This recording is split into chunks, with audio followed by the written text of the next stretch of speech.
How's it going?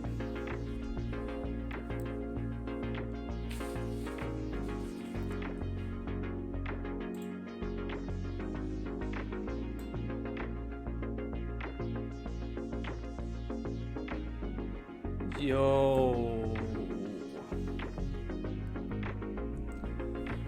Max and Ike. How are you guys doing? Good, you doing good, Chin?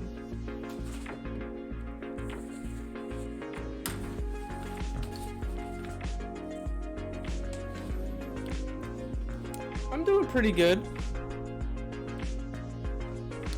Man, I'm a little tired. I'm glad it's Friday. It is Friday. I don't know about you guys, but this week felt like I got hit by a train.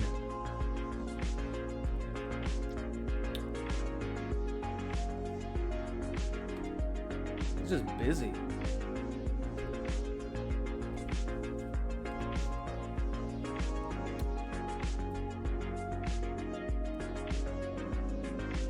You've missed the last few.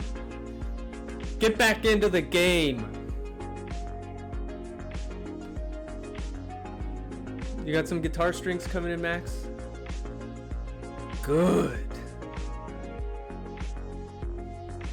What are you gonna play? You got some songs teed up that you're getting ready to play? You almost had nothing to do this week, Ike. Yeah, it's funny how some weeks it's like, wow, there's nothing going on, and then some weeks it's like, I'm drowning.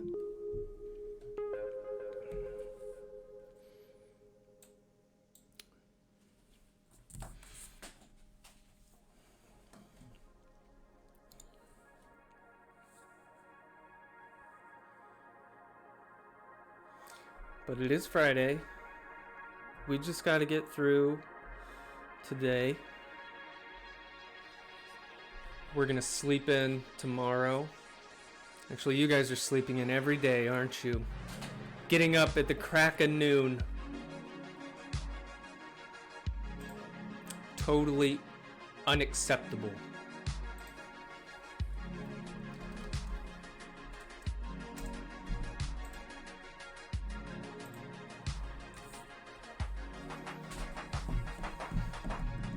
Next week will be far less enjoyable, I think. The last week before finals is worse than finals week, contrary to popular belief.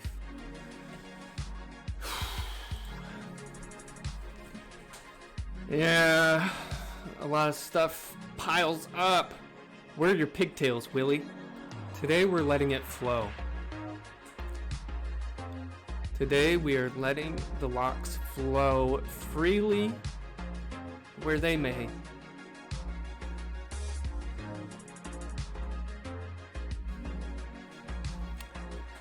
They are not constrained.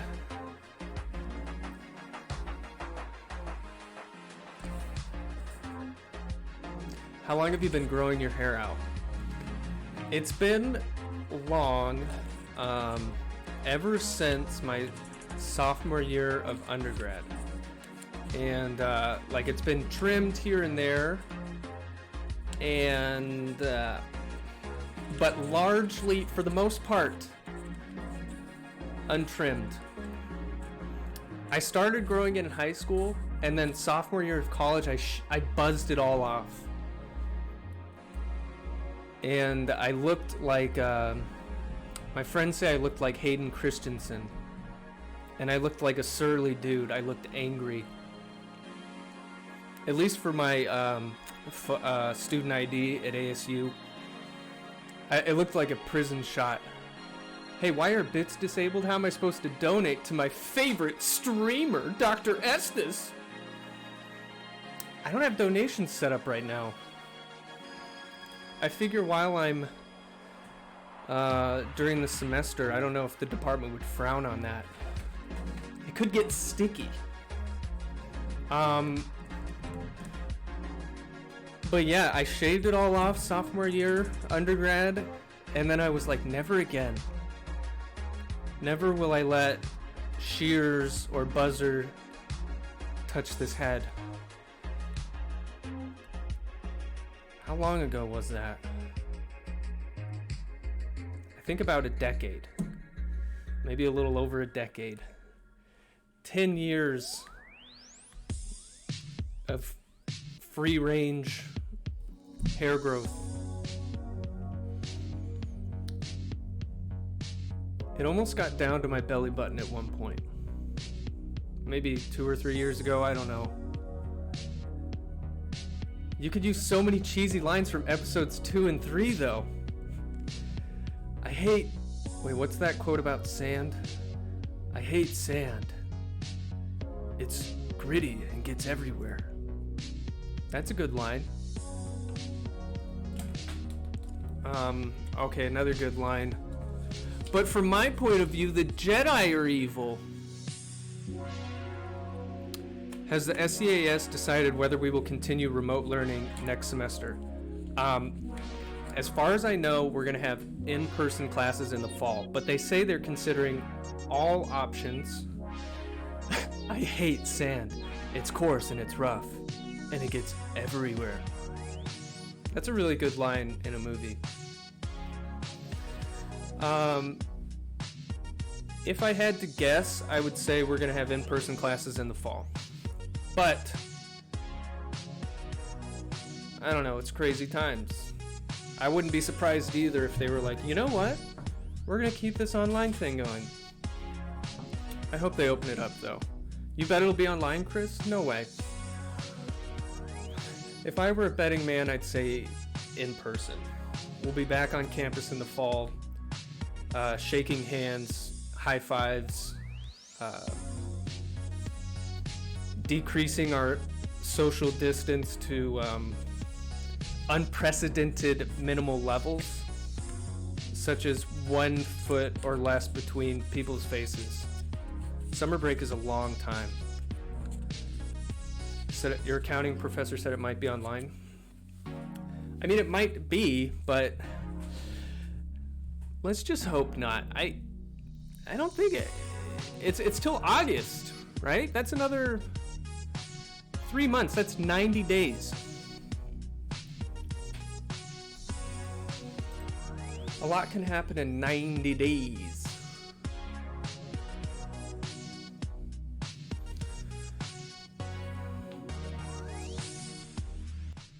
It would be hard telling everyone they can come back to dorms with a higher population density than New York City.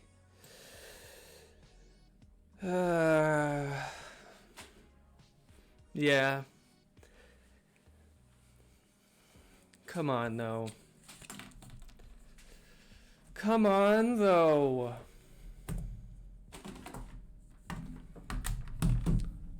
Let's get real.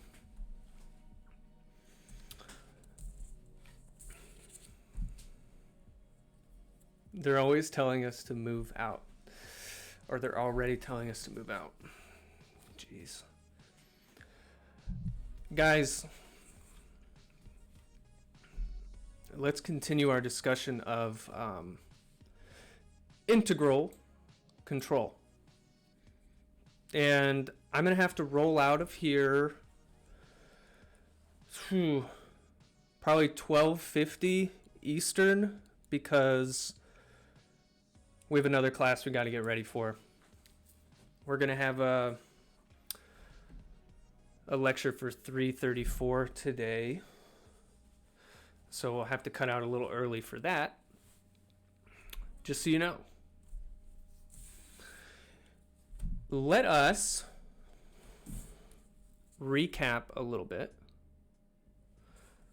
of what we did last time. So we're starting to look at what is called the tracking problem.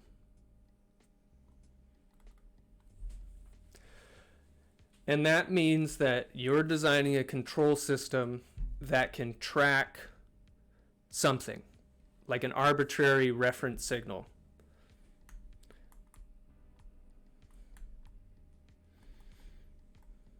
Track an arbitrary reference signal.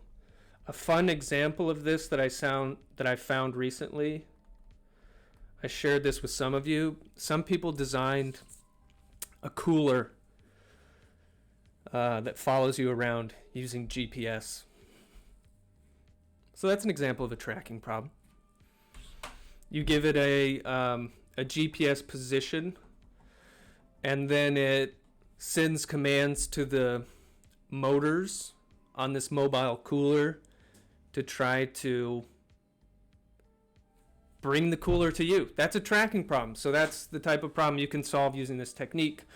So one way to do it is to use something called integral control.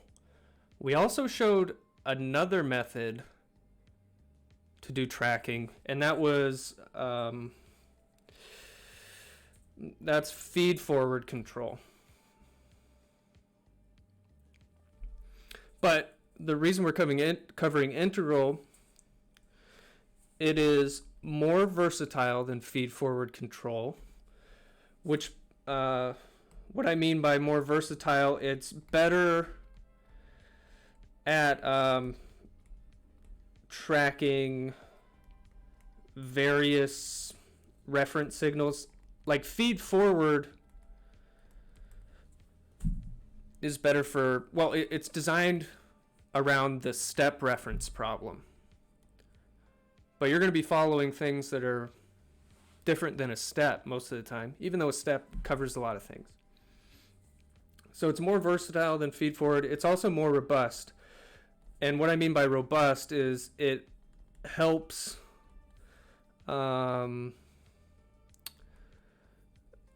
deal with modeling errors. Whenever you do a control system, you need an underlying model of the system dynamics that you're controlling. And I forget that really great quote, but I think it's all models are inaccurate. Some models are useful. So there's always going to be modeling errors, and integral control helps to cover some of those sins. Okay, so how do you do integral control as far as state feedback is concerned? So we talked about this last time. You add one additional state to your state space model. And what is this additional state? It is the integral of the output error. So the output error is, it's not RK. At step K, E is the output error, and it's the difference between your reference and your output. So the integral of that, we came up with an equation, a difference equation. So like 0 to K, so if you integrate over, from 0 to K steps of that error, that would be equal to the integral up to K minus 1 steps of the error, so just one step prior, plus you got to get that little bit of integral at the end, and we use a rectangular approximation rule to calculate this last part. And this is the height of that rectangle, and the width is just 1. So we talked about this last time. You can go back to the figure that we drew, and that'll help make a little more sense. But what we did is we defined a new state. We called it like our integral state, and by definition, it's the integral of that output error up to step K. So if we were to rewrite this equation in terms of this state we defined, it'll be, well, this should be xik. So xi, the output error integral at step K, is equal to the integral from the prior step plus the output error from the prior step. So this is a difference equation for the integral of the output error. And this is the state that we add to our original state space model. So let's see. So augment our states. We'll have our state vector at step K is, well, we called it xaug for like augmented state vector. It's your original state vector, and then you just tack on at the bottom this extra state. The example we've been working with is a spring mass system, which is a second order mechanical system. So it has two states for that second order physical piece. And then we add on one more state. So our augmented system is third order. Okay. Let's see.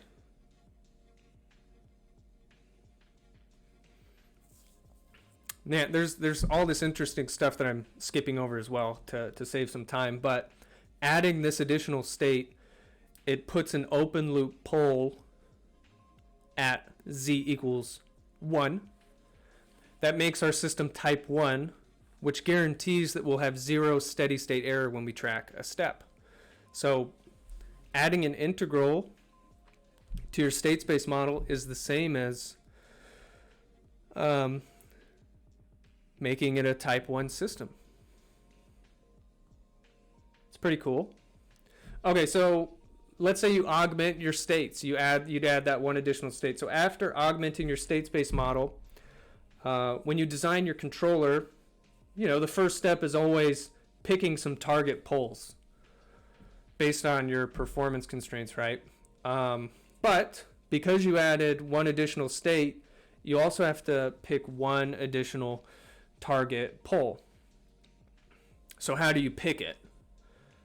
Well, my suggestion is pick it to be number 1 on the positive real axis.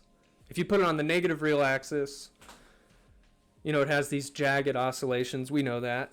And then also make sure it doesn't dominate your other target poles. Dominate means that it's slower than your target poles. So how slow a route is depends on how far it is from the origin.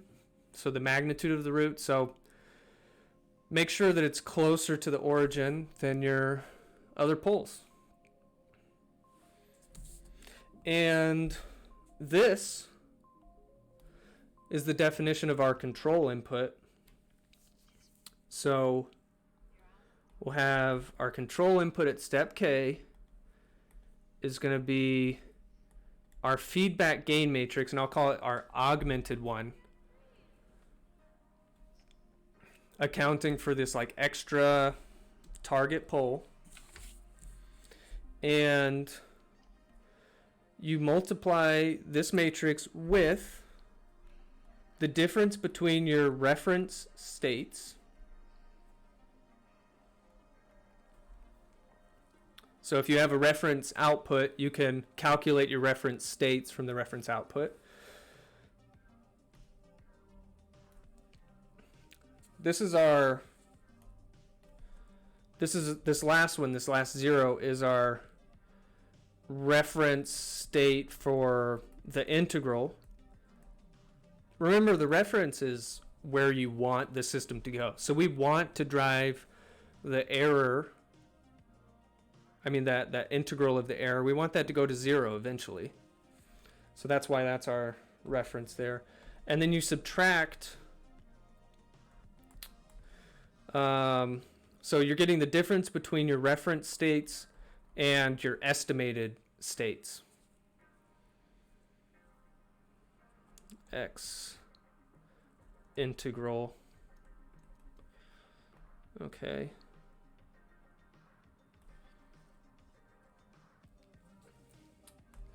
And I'm going to put a hat on this integral state, but I'm going to put it in a different color. Let's do this. Let's do pink. The reason I'm doing that is because of what we're going to discuss next, which is an issue of observability. So let me give you a little backstory on this.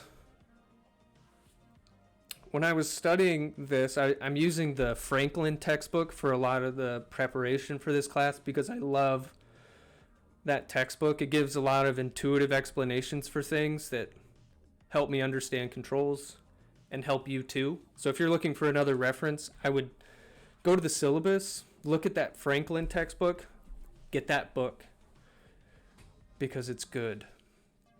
But anyways, they have a chapter on integral control, right? And when you're designing an estimator, they say, Franklin says, to not estimate the integral. So Franklin says, don't estimate integral state.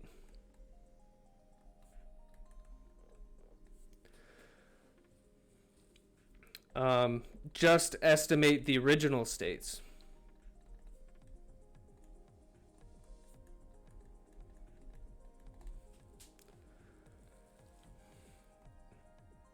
But he doesn't say why. Okay? He's like, which is weird. I mean, up to this point, using state feedback control, we estimate our states. Even if you could measure something that correlates to one of your states, like let's say one of the states, like for this example that we've been working on, we're controlling a spring mass system. One of the states is the position of the mass. We measure the position of the mass. So it's like I have some sensor measurement of what it is, but I still estimate it. So why would it be different with this integral state? And if you're not estimating it, how do you get it? So if you're not doing an estimate of the integral state, then you're just going to use you'll use this equation up above to get it.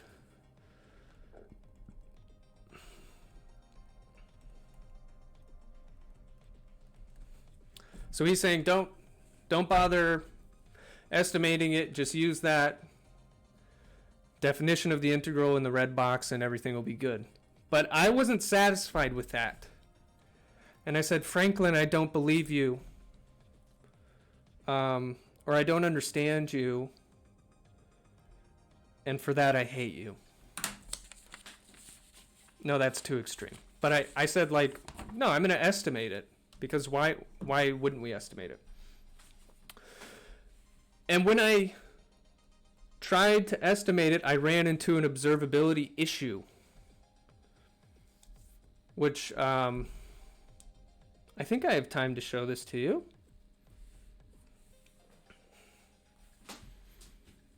You may appreciate it. But it lets you know why we don't estimate it. Okay, so this is how you usually design an estimator. I was like, okay, I want to estimate my whole augmented state. So I want to estimate the original states as well as the integral state. So you always start by using the original model itself. So I know that the augmented state is the augmented A vector plus the augmented B vector times my control input,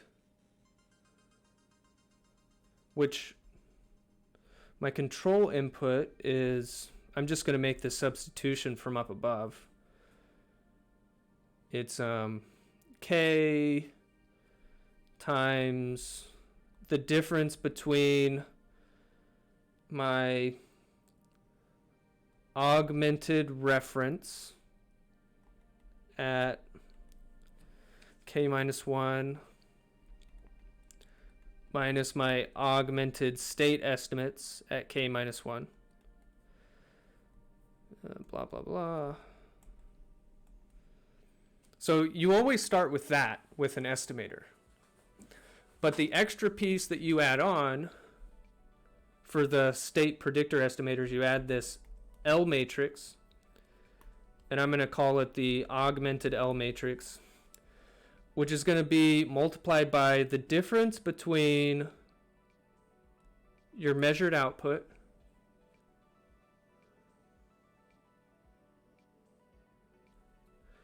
and your estimated output.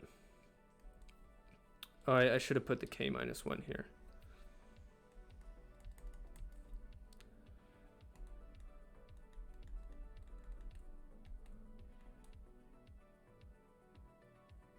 Okay. So I said, okay, well, I'm going to try to do an estimator just like we always do for the augmented system. Let's see. Blah, blah, blah, blah, blah.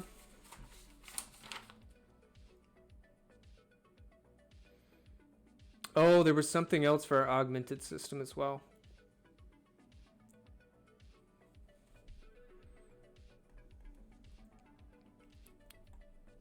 Actually, before we go to this L,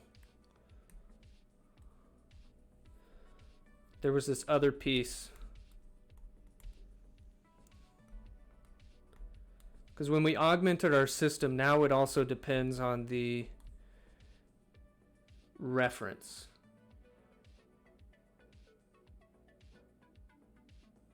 Okay, now I think that's right.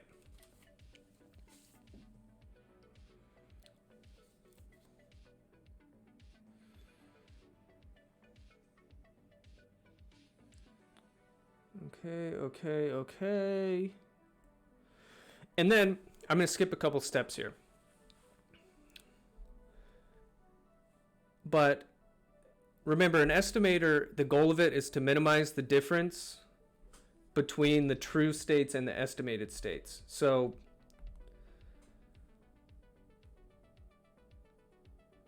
let's define this x tilde as the error. So I'm going to say the definition of this is the difference between like what I estimate the states to be and what the states actually are. So the way to do this, the way to calculate this, is you take this expression all up above for x hat k, you plug it in here, and then for this one,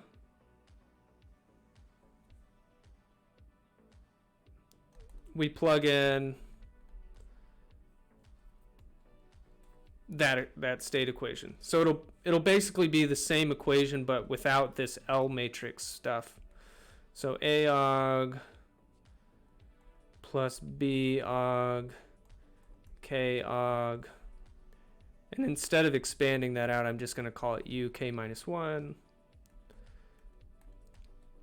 0 1 r k minus 1, and then that's it. I don't put the L stuff on this.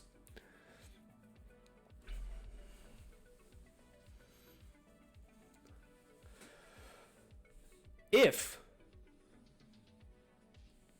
you calculate that all out, you get something that we've seen before. You get A aug minus L aug C aug. Oops.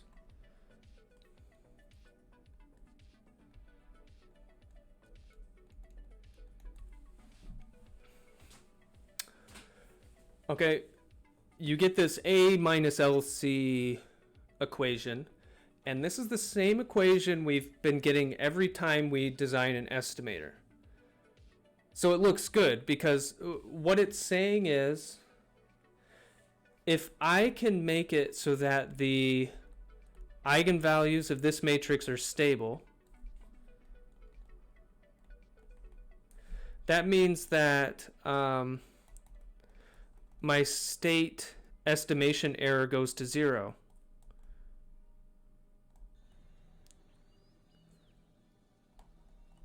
I mean, that's the point of an estimator, that the true states approach, the estimated states approach the true states, and so the estimation error is going to 0. And that's the whole estimation problem. We calculate L so that the eigenvalues of our estimator are what we choose them to be. So everything looks good, but there is a problem.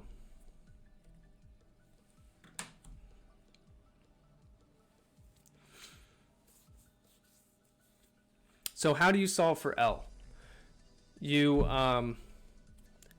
pick the eigenvalues that you want, and then you end up with, you use the Cayley-Hamilton theorem, and you end up with this Ackermann formula.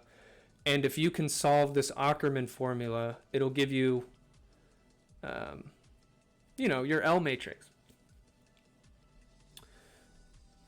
So we're going to kind of skip around some stuff. But if you go ahead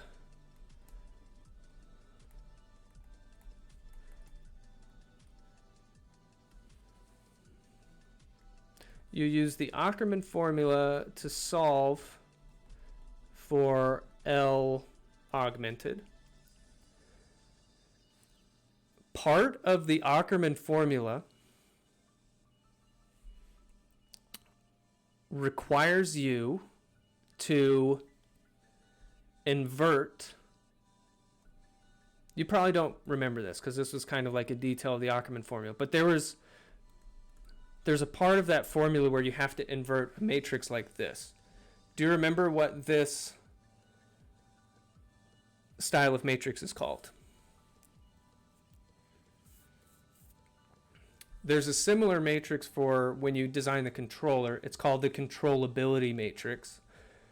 When you design an estimator, you get this like analogous matrix, but it has a different name.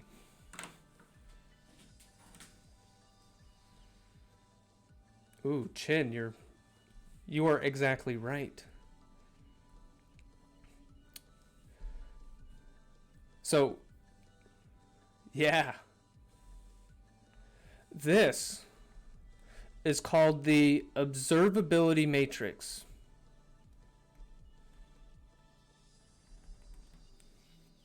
And actually, when you have this augmented system, I should have put CAUG. Like these will be all the augmented ones. And for this particular problem, you have to make this observability matrix a little bigger. It's like A aug squared. So it gets a little bigger. But the point I want to make is, in order to solve for the L matrix, you have to be able to invert this matrix. Let's go into MATLAB and let me show you what the heck we're dealing with here.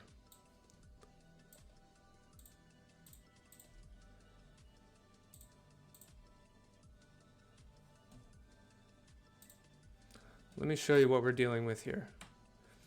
Okay, this is our augmented C matrix. Let me make sure I run this piece of the code.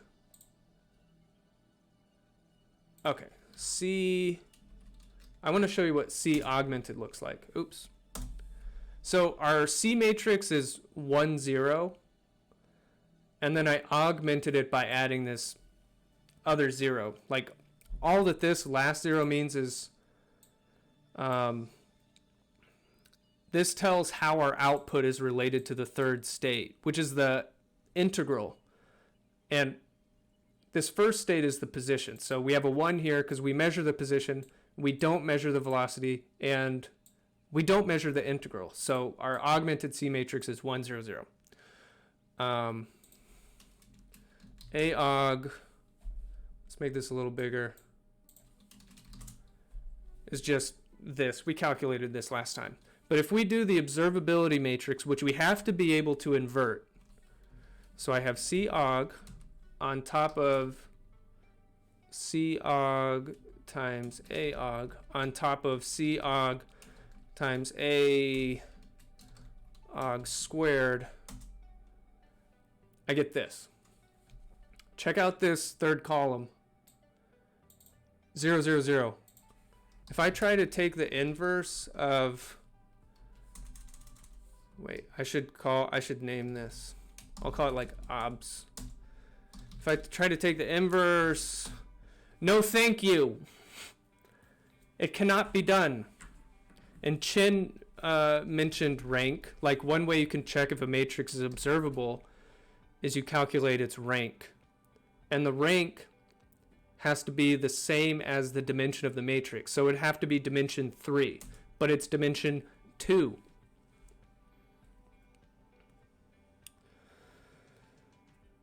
So I don't have the best explanation for this right now, but what this means is that our augmented state vector is not observable.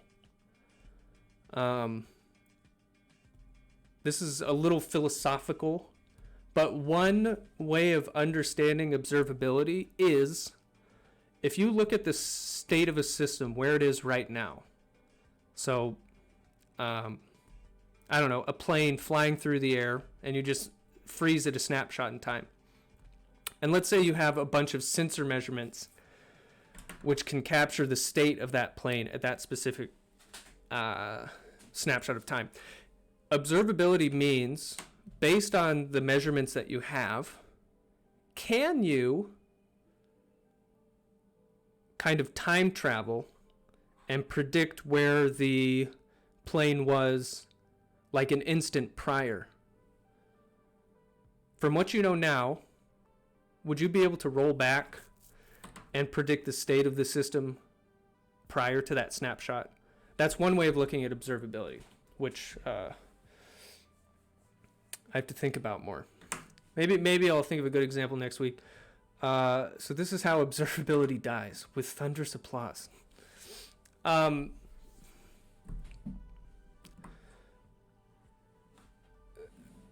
Actually, I don't get that reference. So we can't observe this. That's from Star Wars. Man, I like Star Wars too, and I don't know it. I don't know. Some of you are philosophers. You're going to have to unpack this. But when Franklin says don't try to estimate this full augmented state vector, that's because the full augmented state with integral is not observable, which means it can't be estimated. As I'm writing this, though, I'm wondering if, like, I wonder if it just couldn't be estimated for this particular system. Maybe for other systems it could work. But maybe when he says, like, generally we don't do it, maybe he knows that this pops up enough times that you just avoid it.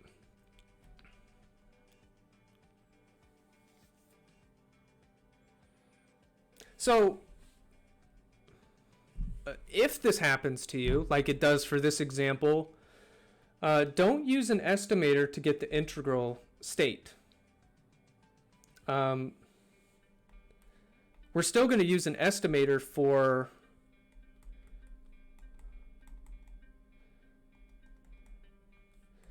the original states.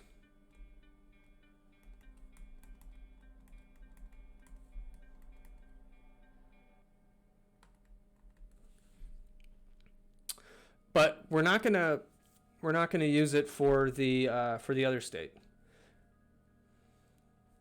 So for the integral state, we're just going to use this equation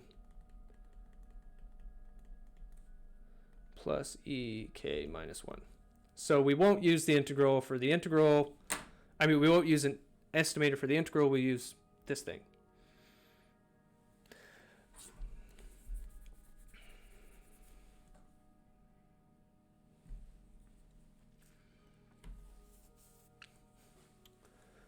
Which, I guess, in a way, makes our lives easier. It's like, okay, just don't bother estimating that stuff.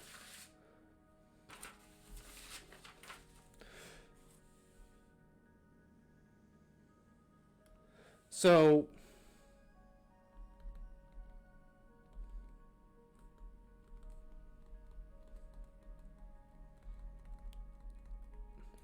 what's the estimator we use instead?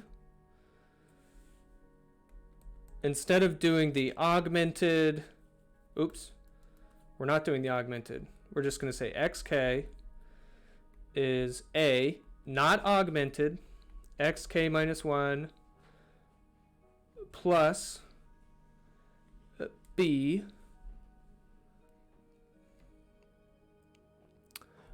I wonder if estimating it would somehow mess with the integration, creating the 0 at z minus 1.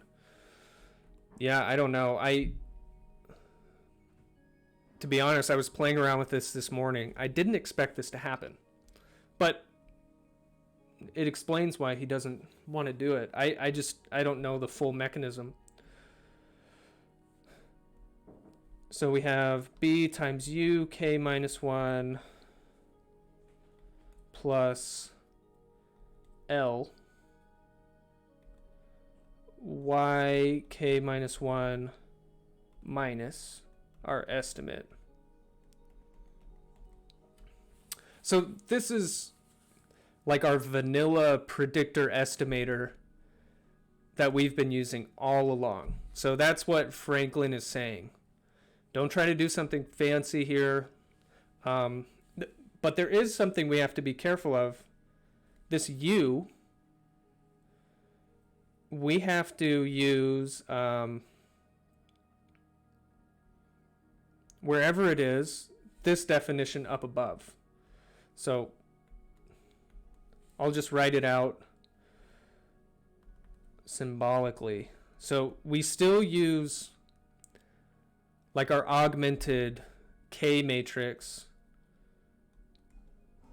XR aug K. But when we're taking the difference between the reference states and our actual states, here's the special part. We'll only use the estimates for the first two states. For this last state, we're not going to use an estimate. We're going to use, maybe I should use a different color. For the integral, I'm just going to use this equation.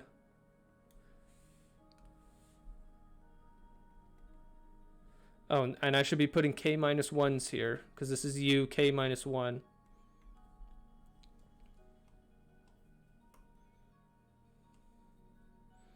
K minus 1.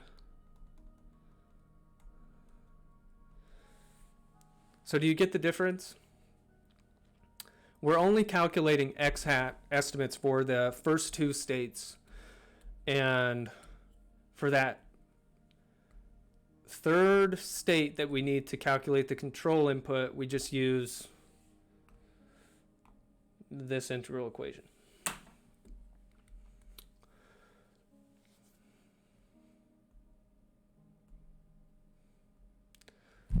And I don't expect this to make perfect sense right now, because all of it's new and it's kind of a lot of pieces coming together at once. So next week we'll run some more examples about this. But for right now, I just want to show you, is the u k minus 1 the only term with the augmented matrices? Yes. Yes. You're right, Kevin. Like everything in here for this estimator is just like the not augmented system. It's like the original states. The only place the augmented thing comes in is where we provide the control input. So K depends on all 3 states and L only on 2. Yes. Correct. Brilliant. Which is part of why it's a little weird. Like, that's why I wanted to estimate all 3, because what we've done so far, like, the states are always a certain dimension. But now this is saying, like, well, like, we're estimating just the original state, so that's dimension 2, but our reference states are dimension 3. So it is a little weird. What I want to do is show you how this integral control performs compared to the feed forward control. So we're going to go into MATLAB to do that.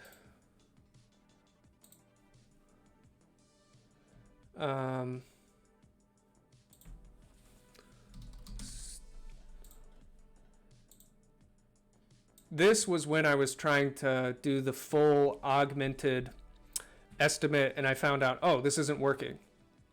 So, oh, time check. Good. Thank you, Chris. So we scratch that. Oh, this isn't even the code I want to show you. Okay, there's a little bit more to unpack in this code. Let me try to give you like the main parts.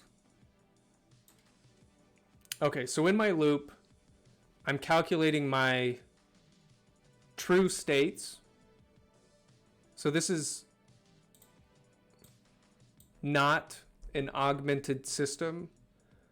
And then I'm measuring the position. And then I'm estimating just 2 states. And look at the control input U. If you look down here, sorry, I know I'm skipping around this loop, but this is the definition of the control input, where it's like, I have my reference states. This is my reference for the integral. I want it to go to 0. I have x hat just for my first 2 states. And then for my third integral state, I'm having xi. But xi is just xi k minus 1 plus e. So I'm not like estimating this. And then here's my error. We'll talk more about this, but I want to show you what it looks like compared to feed forward control.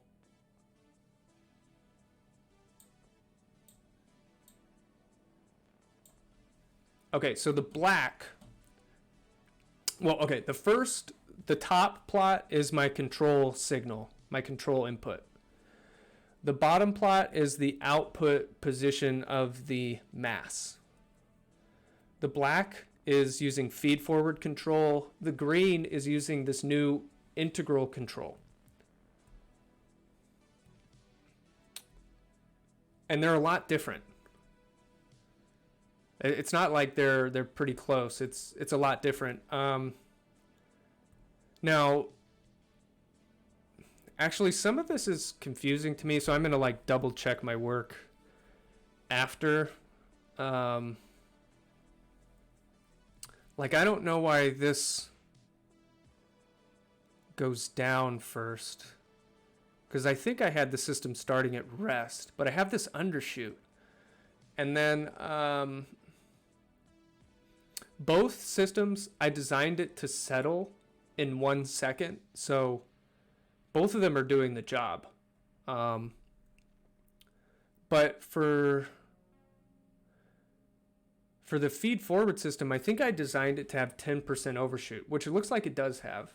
But the integral doesn't have any overshoot to speak of.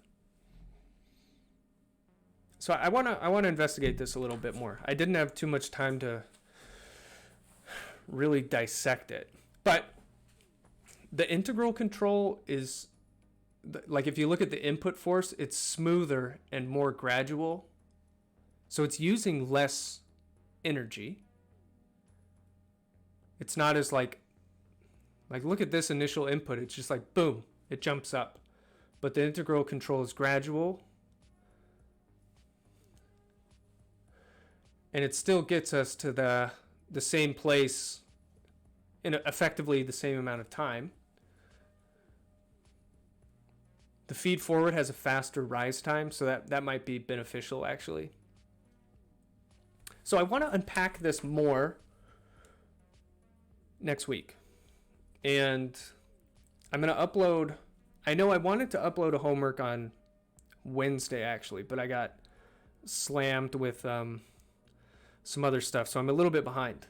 But really soon, I'm going to give you guys a homework where we can practice this. And next week, we're just going to keep unpacking this integral control stuff. But that's the plan, guys.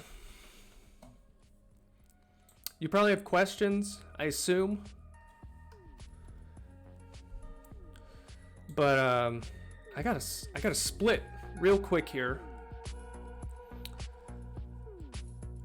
I am gonna be back, so that homework is the last hurrah. Well, we're gonna have one homework, and then I also want to have one project.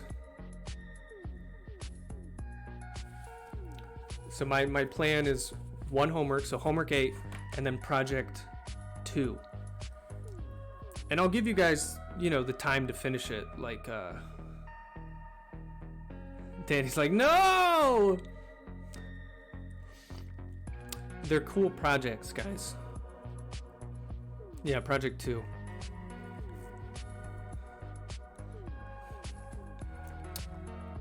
You have 5 projects? But my project is like a homework.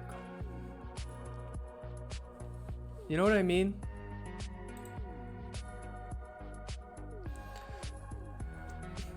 Think about it though. We partner project.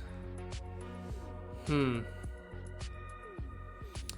think about it. We don't have a final exam. So I gotta replace it with something.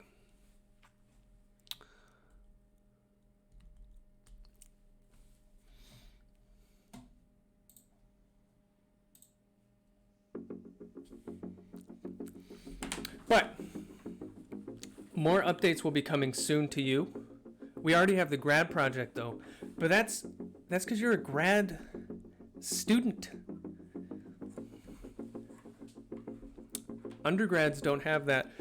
That's because you're taking the graduate section of the course, which has that extra challenge of going out and doing an independent project.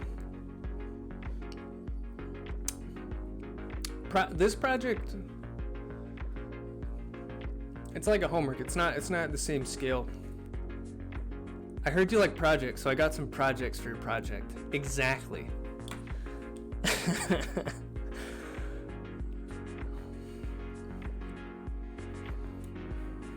Okay, guys, I really gotta go.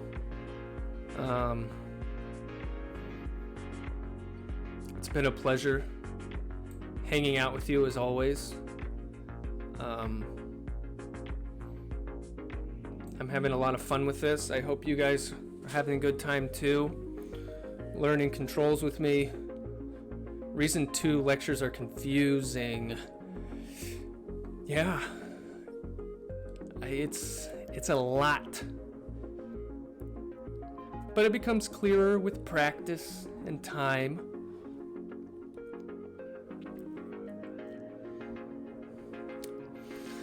All right, my friends, I will see you later.